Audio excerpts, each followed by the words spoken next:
Assalamualaikum and greetings to all. Welcome and enjoy watching Driven by Passion Motorsports. Guys, don't forget to subscribe, hit the like button, and leave your comment below.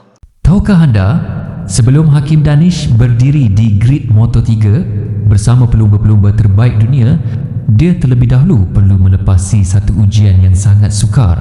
Dan ketika itu, umurnya baru 15 tahun.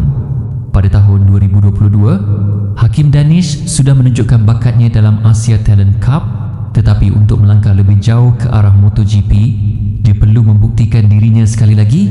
Hakim pergi ke Modena, Itali untuk menjalani pemilihan Red Bull MotoGP Rookies Cup.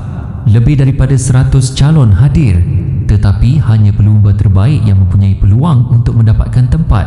Dan Hakim berjaya melakukan sesuatu yang luar biasa. Dia berada dalam kelompok 8 pelumba yang terpilih. Pemilihan itu bukan mudah. Ujian berlangsung selama 3 hari. Pada hari terakhir, Hakim berjaya memperbaiki catatan masanya. Dia sendiri mengakui bahawa fokusnya ketika itu hanyalah satu, fokus kepada dirinya sendiri.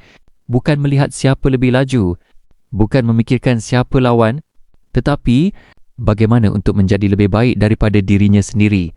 Dan keputusan itu akhirnya membuka satu pintu besar. Hakim menyertai Red Bull MotoGP Rookies Cup pada 2023. Kemudian dia terus berkembang.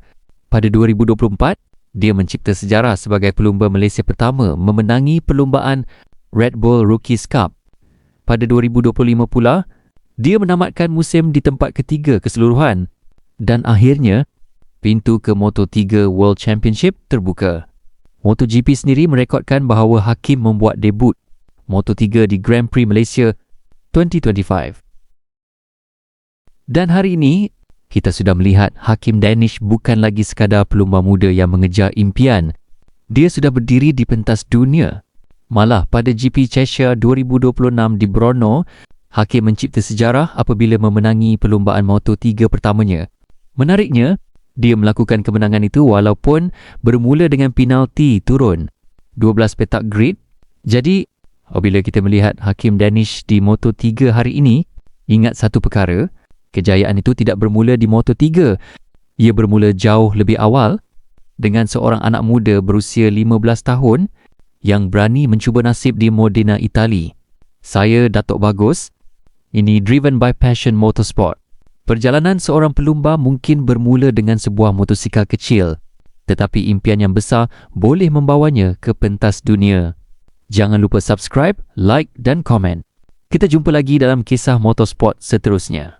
Driven by Passion Motorsport, passion never stops.